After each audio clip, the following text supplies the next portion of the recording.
Welcome everyone to this Global Trends video series where we discuss some of the key areas where material sciences and in particular nanotechnology are having a big impact in the development and innovation of other industry sectors. I'm Liam Critchley, a subject matter expert in chemistry and nanotechnology, and I'm joined today with Landon Mertz, the CEO of Sarian Nanomaterials.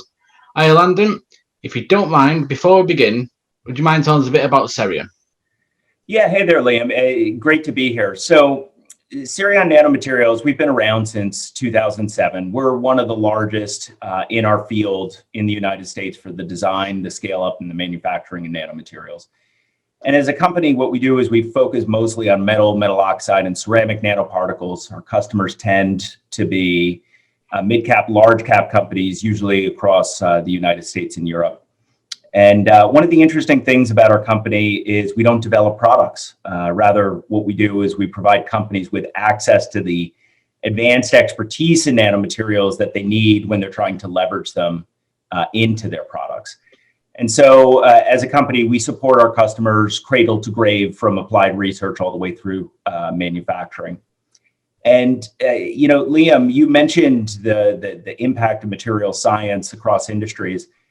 And in this regard, I think it's important for us all to recognize that material science really is the foundation that our society is built on. And it's honestly been this way for centuries. So if you look back all the way to 800 AD and the discovery of Damascus steel, at the time, it literally revolutionized warfare, and it played a critical role in the success and the failure of nations. But playing on that tale, it also provided much of the inspiration that led to modern day metallurgy and the alloys that led the way during the Industrial Revolution, which is quite amazing. And if you fast forward today, you don't have to look much further than the Silicon Revolution, which brought us transistors and ultimately computers, smartphones, industrial control equipment. And so in this regard, material science, in my opinion, is here to stay. It is going to continue to make those kind of outsized impacts to society for centuries to come.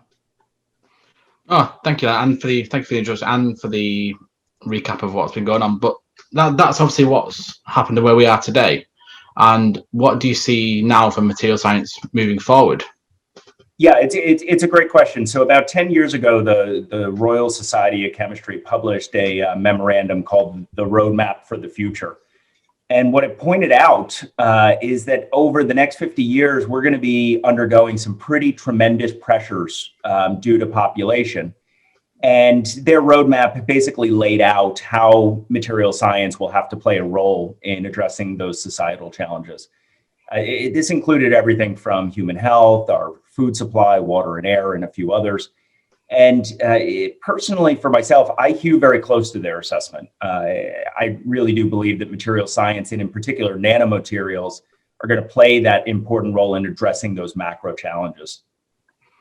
Yeah, as a chemist myself, I'm still amazed like how much of an impact chemistry and in these times like nanotechnology has had on like other industries over the years, and well as aspects of everyday life that people don't realize. But still, obviously, as society advances, more needs to be done in this area, and obviously, people are not really aware of like how much chemistry and now nanotechnology and material science in general plays in their everyday life. So today, for this interview, I was hoping we could focus on the growth of like nanotechnology in human health applications. So there's a number of key areas where nanotechnology is having a big impact already. So diagnostics, prosthetics, and various nanomedicines are now entering the market. But before we go into those specific areas, if we look at human health as a general area, what would be your thoughts on why there's been a growing interest in using nanomaterials in recent years in human health? Yeah, it's a good question. So it's rather simple and really complex all at the same time. So nanomaterials have these unique physical and electronic properties that you don't see in bulk materials. And so they have this ability to interact with biological systems in ways that conventional technologies, quite honestly, haven't been able to.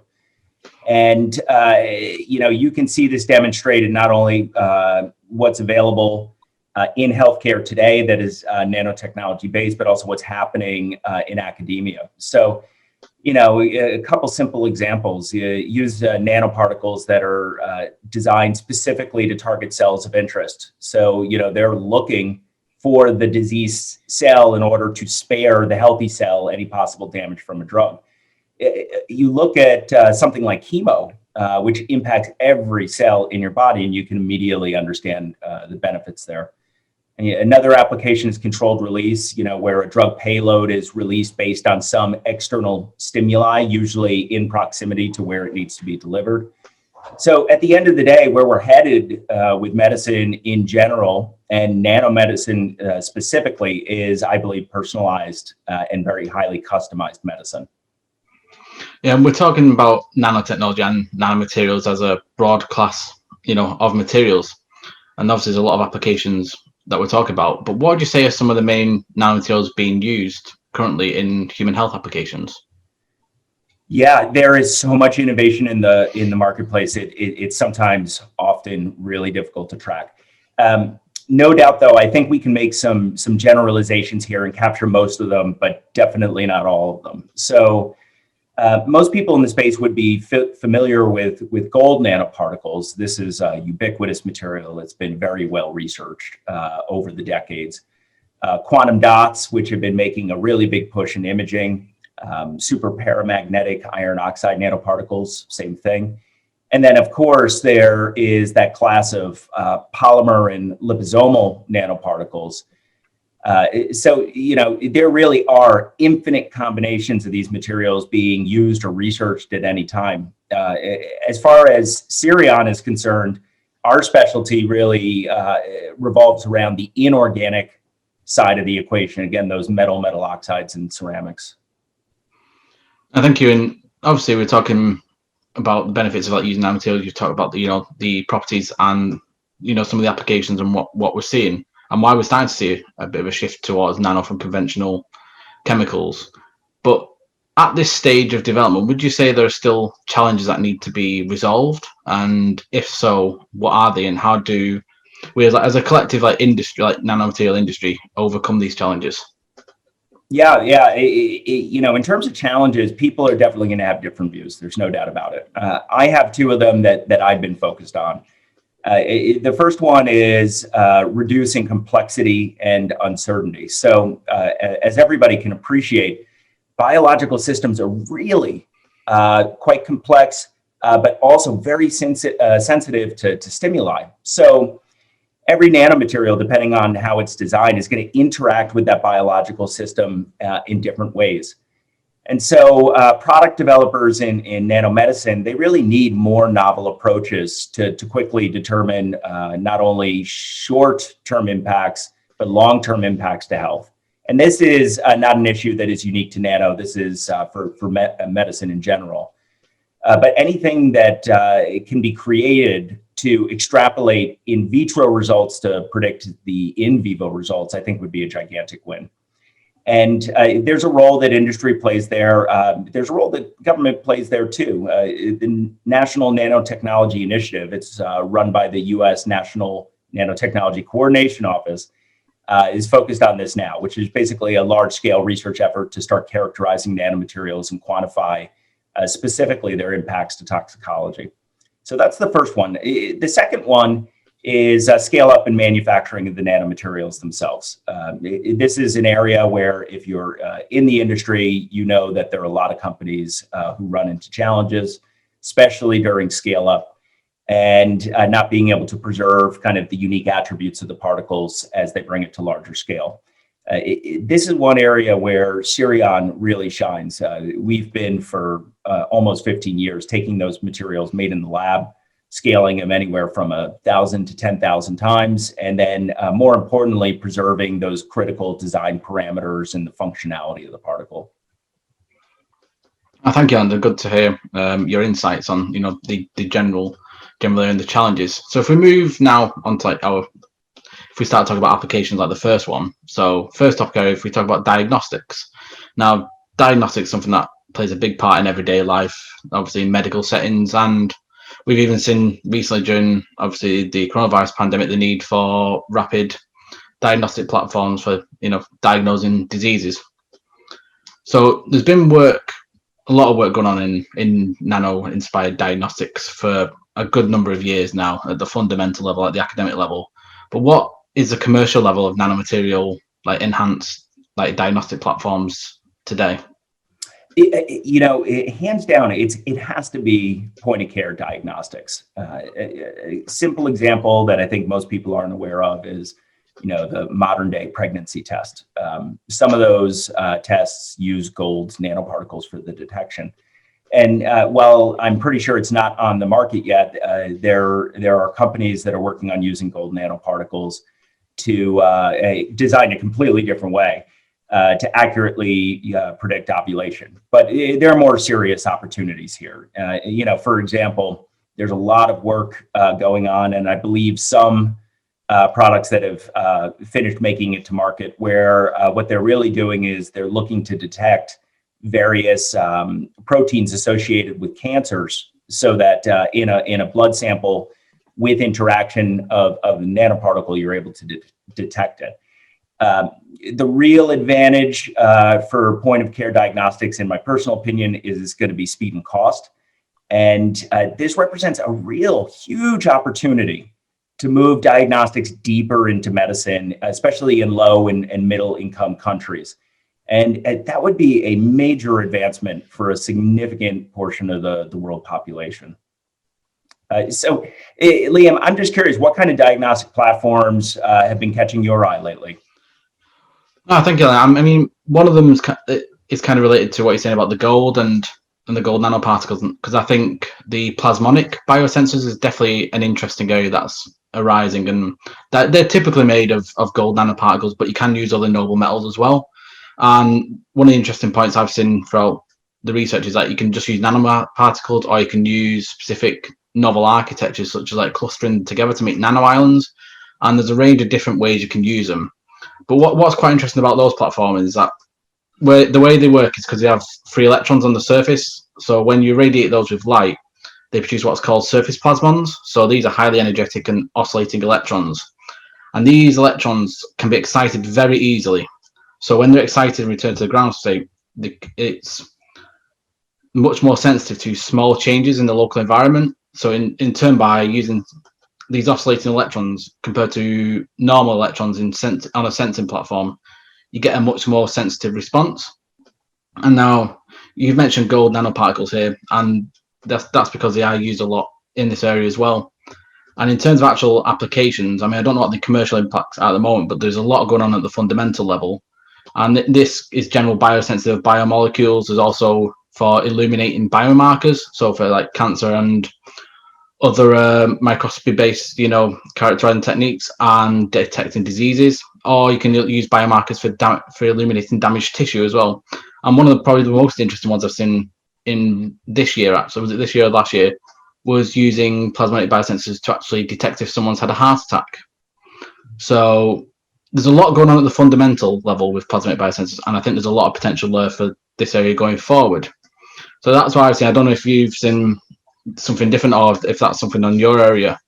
But if we're looking at these nano-inspired diagnostics as playing a general role in human health, how would you characterize their performance over like non-nano diagnostics? And what do you think the future holds for the field?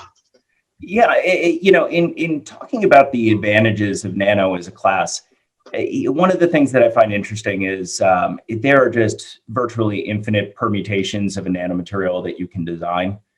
Its composition, is it a single metal? Is it an alloy? Does it have dopants on the surface? What's its size? What's its shape or morphology? What happens when you surface functionalize it? And precisely controlling those attributes like we normally do at Cirion really is critical in tuning the optical, the electrical, the electrochemical attributes of the particle and how they interact ultimately with the test sample and express the way you want it to when indicating a disease. So to me, this opens up avenues that, truthfully haven't been possible before, possibly for detecting a broader array of diseases, but more importantly, because of the sensitivity of nanoparticles, which is usually created by their surface area, providing earlier detection of disease so that intervention can occur and can be recoverable for the individual. Thank you, Andy. I think we've talked quite a bit about obviously diagnostics here. So if we move on to one of the other focus areas, which is prosthetics. So what do nanomaterials bring to prosthetics, and how do you foresee like this area progressing over the next like 5, 10, maybe even 20 years? Yeah, so this is an interesting area of science to me personally, and I find it really fascinating. So speaking generally, I'd say first would be the obvious, which is some of the strength and strength to weight ratios of as sintered nanomaterials, which are ultimately made into, let's say, like an implant. And you can understand for, let's say, like a hip implant, where there is a significant amount of weight being put on the material, that this provides an opportunity to increase its lifespan, reducing the number of future surgeries and possible replacements. The second, which I also find absolutely fascinating, is there's a lot of work now today showing nanomaterials can resolve or ultimately reduce challenges that have been associated with traditional implant materials. So this runs a really broad gambit, but biocompatibility, corrosion resistance, bacterial adhesion, and probably the most important would be for certain applications, bone integration with the implant. And, at the end of the day, in one way or another, it seems to me that what we're really doing is we're reducing the inflammatory response in the body, which is incredibly helpful, especially for recovery of individuals after they've had, an implant surgery. But, you, Liam, you see a lot of things in your line of work. What would you say are the more interesting developments you've seen? There's been one area that in this kind of area that I've seen coming up more and more in the last few years, because I've been to a few nanomedicine conferences and I'm in and around the industry, and that's arterial stents. Now, there's been definitely an increase in research in that area, and it's interesting because they're traditionally made of like polymeric materials, and as they go, they're fairly biocompatible as they are. But there's been a lot of interest in creating like both composites using polymers, like often within inorganic nanomaterial fillers, like often common one is like barium sulfate nanomaterials. And that's used to improve the tensile strength, the ability for the stents to elongate in the artery, and generally make them more able to withstand, the natural movement of the artery, so it doesn't break. But also, with stents, there's been quite a bit of interest in nanomaterial-based coatings. So while there's a lot of the coatings that there are, organic in nature, so like your hydroxyapatites, that kind of stuff, there has been also inorganic coatings like on the surface. It's like aluminium materials, titanium, nickel nanomaterials. And in this area, they're kind of like typically used to make the stents either more hemocompatible, so the blood doesn't coagulate on the stents, reduce like biofouling on the stents. And there are some cases where inorganic nanomaterial coatings have been used to deliver drugs from the stent into arterial areas that are damaged. So there's quite a bit of interest going on there, and there's actually quite a few different areas that people are approaching it from. So I think that's actually probably one of the more interesting prosthetics areas that I'm seeing more and more. And obviously we're both in and around the same industry, so and we have different fields of vision of what we actually see. I'm gonna say, what would you agree, like some of these areas of the future, or are you seeing something different from your perspective and position within the industry? Yeah, I mean, there's no doubt that a number of these technologies are still kind of midterm to long term.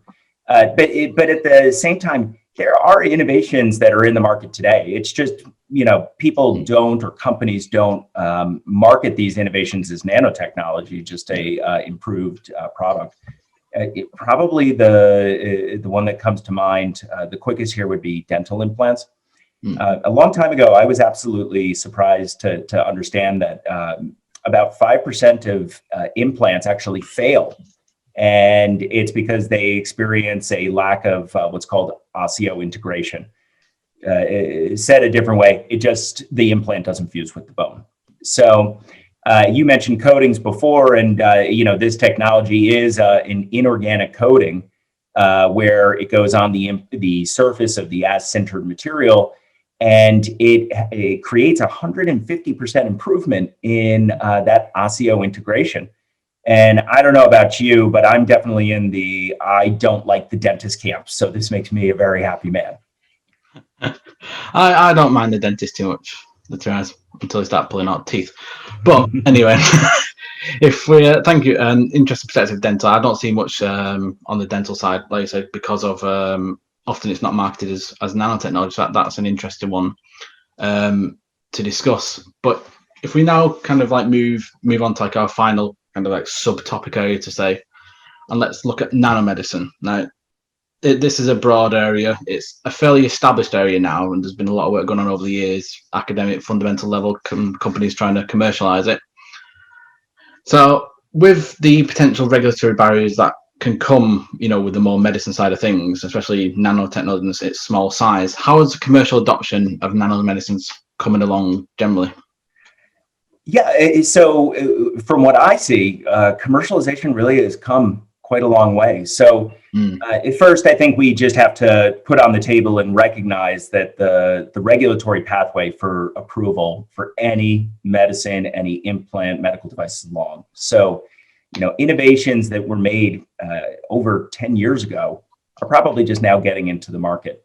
Now, despite this, there today are about 30 approved nano material-based medicines, with the first, I believe, being approved somewhere around 1992, which is far earlier than I had understood previously. Now, a lot of these are liposomal based. They're mostly centered on cancer treatments.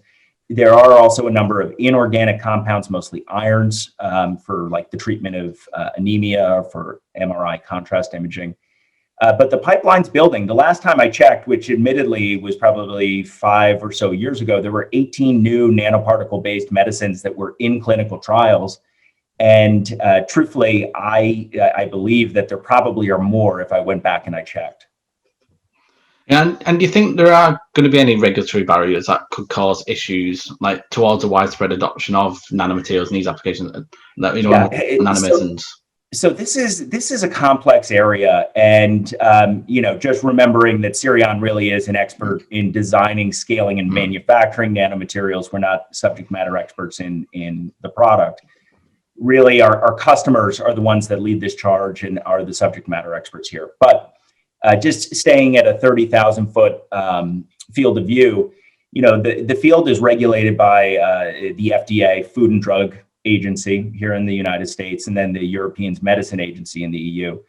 And from all of the public memorandums from government that have been published and watching the discourse play out also in the public, what's clear to me is the agencies really still are wrapping their head around how to regulate nano.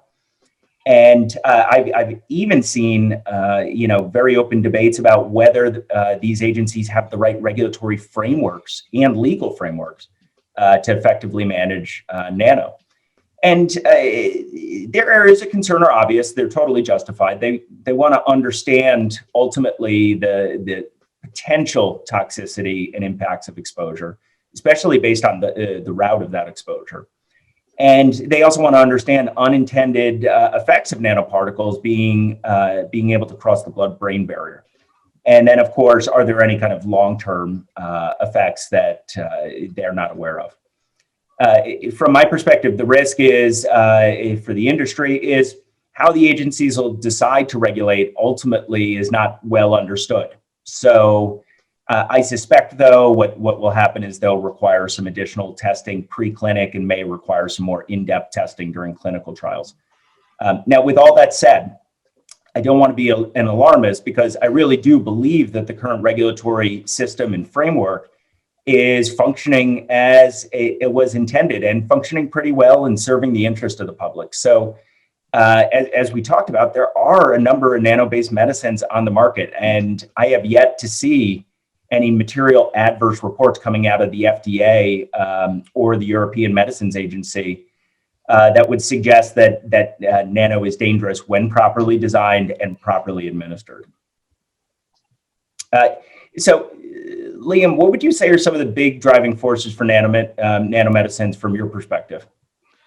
Yeah, I mean, there's two that I think, and you've actually touched on both of them during this discussion. And when we talk about different different materials, and one is the targeting ability of nanomedicines, and two is the encapsulation ability. So going to, and the encapsulation side, obviously you've talked about liposomes and those kind of like nanocarrier vessels. So the ability to actually encapsulate some drugs which would otherwise be too toxic to administer by, say, like oral or intravenous or other kind of methods is really useful, because it means that you can actually give those harsher drugs to people who need it. And that's really useful when coupled with the second aspect, which is targeting. So the ability to actually go and deliver the drugs to the right areas. You've mentioned cancer. That's a big area. Obviously, targeting the actual cancer cells with, say, like harsh chemo drugs, compared to targeting healthy cells. I think it's kind of like the synergistic effects of both of those together, which make a lot of like nanomedicines, especially nanocarrier-based medicines, like very effective compared to other drug administration methods. And I think that's what will carry it forward, as they continue to advance and we see them more actually in clinical use. So I think that's all that we have time for today, Landon. And to everyone who's been watching the video, I hope the areas that we have discussed not only provide some insights into where materials and science is already having an impact in everyday life, but how nanomaterials are being leveraged for both the benefit and advancement of modern day society. So human health has been strained and tested over the last year, 18 months, and global situations that arise such as the pandemic perhaps highlight the need for continued innovation in human health applications. And so with that, I'd like to thank Landon for all your insights today. And I'll see you all next time. See you next time. Thanks, Liam. Thank you, Landon.